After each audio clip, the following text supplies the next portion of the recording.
저는 김동철이라고 합니다. 올해 58살입니다.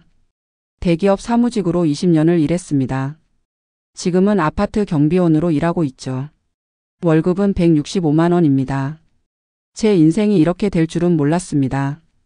돌이켜보면 제 인생의 가장 큰 실수는 정년을 5년 앞두고 퇴직금 8천만 원을 들고 치킨집을 연 것이었습니다. 회사 생활은 평탄했습니다. 인사팀에서 근무하며 직원들의 복지와 급여 관리를 담당했죠. 매일 아침 6시 반에 일어나 7시 반 버스를 타고 출근했습니다. 20년 동안 한 번도 지각한 적이 없었습니다. 회사에서는 모범 사원상도 2번이나 받았고 팀장님의 신임도 두터웠습니다. 저는 당연히 정년까지 일할 수 있을 거라고 생각했습니다. 그러나 회사 사정이 급격히 나빠졌습니다. 2019년 글로벌 경쟁이 심화되면서 우리 회사도 구조조정 바람이 불기 시작했습니다. 처음에는 남의 일처럼 느껴졌습니다. 내가 20년이나 일했는데 나를 자르진 않겠지라는 안일한 생각이었죠. 하지만 어느 날 갑자기 인사팀장이 저를 불렀습니다. 명예퇴직을 제안한다는 내용이었습니다. 김 과장, 회사가 어려운 상황인 건 알고 있죠? 나이 많은 직원들부터 정리해야 하는 상황입니다. 명예퇴직하면 법정 퇴직금에 위로금 2천만 원을 더 드리겠습니다. 순간 머리가 하얘졌습니다. 정년까지 5년이나 남았는데 갑자기 퇴직하라니요. 집에는 대학생 자녀 둘이 있고 생활비와 등록금 부담이 큰 상황이었습니다. 그 제안을 거절했습니다. 그러나 그 결정이 제 회사 생활을 지옥으로 만들었습니다. 다음 날부터 저는 인사팀에서 총무부 창고관리로 발령이 났습니다. 20년 동안 해보지 않은 일이었습니다. 사무실에서 책상에 앉아 컴퓨터로 일하던 사람이 갑자기 창고에서 물품을 나르고 정리하는 일을 하게 된 겁니다. 몸이 힘들었지만 그보다 더 힘든 건 정신적인 스트레스였습니다. 저보다 20살이나 어린 총무부 사원이 저에게 지시를 내렸고 가끔은 실수를 했다며 면박을 주기도 했습니다. 김 과장님, 이런 간단한 일도 못하세요? 연세가 있으시니 힘드신가 보네요. 이런 말들이 저를 계속 찔렀습니다. 하지만 가족을 위해 참았습니다. 창고는 지하에 있어 창문도 없고 환기도 잘 안 되었습니다.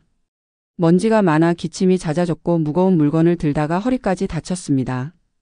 2달을 버텼지만 결국 회사의 압박에 견디지 못하고 명예퇴직을 수락했습니다. 퇴직 당일 20년 동안 같이 일했던 동료들이 작은 송별회를 열어주었습니다. 인사팀에서 같이 일했던 후배들의 얼굴에는 죄책감과 안타까움이 섞여 있었습니다. 팀장은 끝까지 얼굴을 보이지 않았습니다. 퇴직금 8천만 원을 받고 회사를 나서는 순간 20년의 세월이 물거품이 된 것 같았습니다. 집에 돌아와 아내에게 상황을 설명했습니다. 아내는 저보다 3살 어린 55살로 동네 대형마트에서 캐셔로 일하고 있었습니다. 월급은 120만 원 정도였죠. 아내는 제 손을 꼭 잡아주었습니다. 괜찮아요. 우리 아직 젊어요. 다시 시작하면 돼요. 다음 날부터 구직 활동을 시작했습니다. 55살의 나이에 새 직장을 구하는 것은 생각보다 훨씬 어려웠습니다. 이력서를 수십 군데 넣었지만 대부분 서류에서 탈락했고 몇 번의 면접 기회가 있었지만 결국 경험이 너무 많으시네요. 우리가 찾는 분과는 조금 달라요 같은 말과 함께 거절당했습니다. 3개월이 지나도 취업의 기회는 오지 않았습니다. 퇴직금을 생활비로 쓰기 시작했고 매달 집에서 나가는 돈은 400만 원 정도였습니다. 큰 아이는 서울의 대학교 3학년, 둘째는 1학년이었습니다. 등록금과 자취방 월세, 생활비가 많이 들어갔습니다. 이대로는 퇴직금이 금방 바닥날 것 같았습니다. 그때 동네 친구가 제안했습니다. 동철아, 요즘 치킨집이 잘 된다더라. 프랜차이즈 하면 초보자도 쉽게 할 수 있어. 장사 잘 되면 월 1,000만 원도 벌 수 있대. 처음에는 망설였습니다. 사무직만 20년 했는데 갑자기 장사라니요.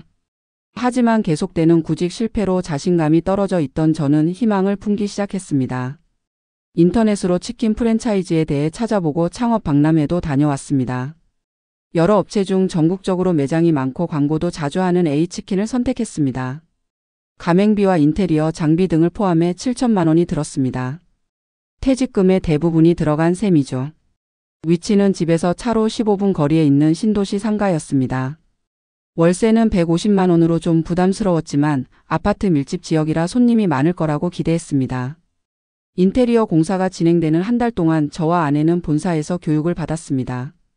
양념 비율부터 튀김 온도, 서비스 방법까지 모든 것을 열심히 배웠습니다. 드디어 오픈하는 날 가족 모두 들떠 있었습니다. 큰 아이와 작은 아이도 주말에는 와서 도와주기로 했습니다. 오픈 홍보를 위해 주변 아파트에 전단지를 돌리고 첫 주문 고객에게는 콜라를 서비스로 제공했습니다. 오픈 첫날 매출은 80만 원이었습니다. 기대 이상이었죠. 다음 날은 100만 원, 그 다음 날은 120만 원으로 매출이 늘어났습니다. 첫 한 달 동안은 정말 바빴습니다. 저는 주방에서 치킨을 튀기고 아내는 포장과 배달 준비를 했습니다. 오후 5시부터 밤 11시까지 쉴 틈 없이 일했습니다. 몸은 힘들었지만 가게가 잘 되어 기분이 좋았습니다. 첫 달 순수익은 550만 원이었습니다. 이 정도면 잘 될 수 있겠다고 생각했습니다. 하지만 그때부터 문제가 시작됐습니다. 우리 가게에서 100m 떨어진 곳에 비치킨 프랜차이즈가 오픈했고 200m 떨어진 곳에는 개인이 운영하는 치킨집이 생겼습니다. 경쟁이 심해진 거죠. 두 번째 달 매출은 첫 달에 70% 수준으로 떨어졌습니다.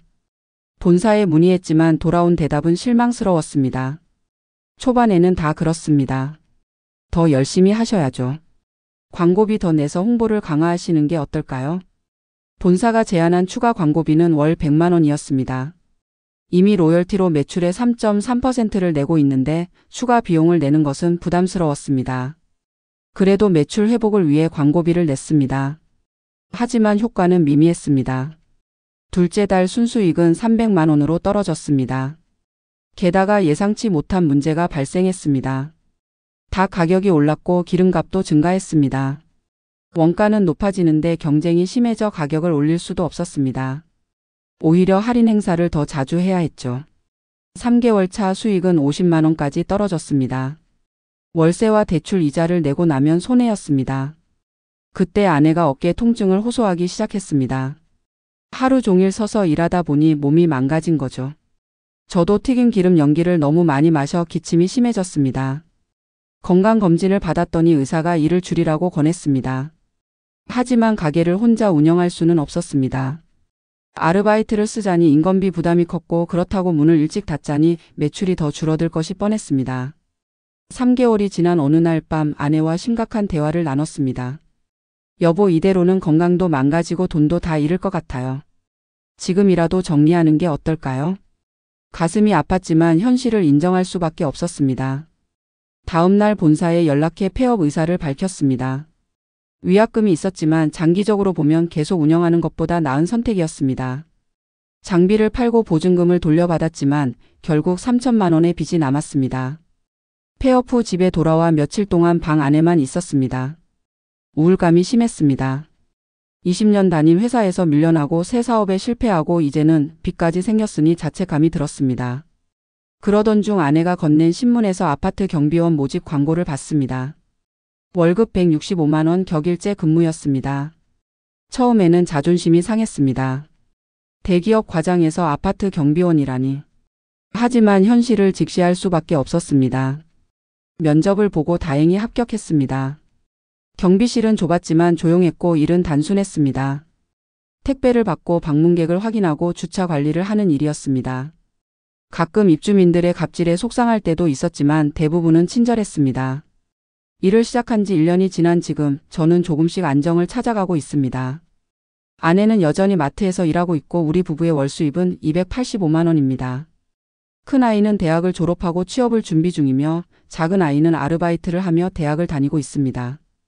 빚은 아직 1천만 원이 남아있지만 조금씩 갚아나가고 있습니다.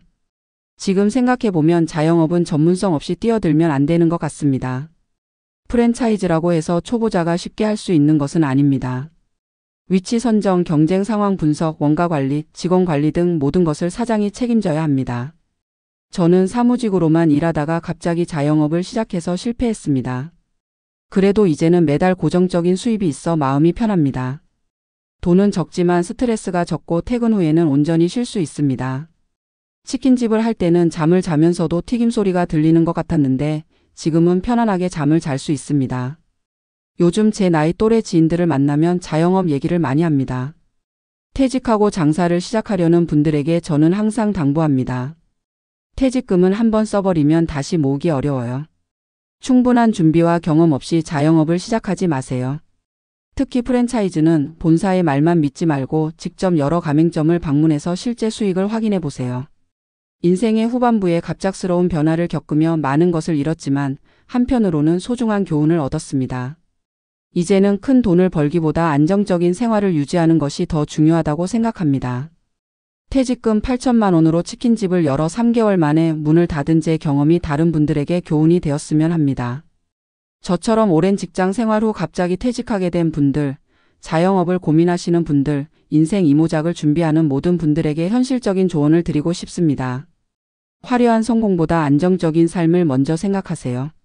저는 경비원이라는 직업이 처음에는 자존심 상했지만 지금은 오히려 감사함을 느낍니다.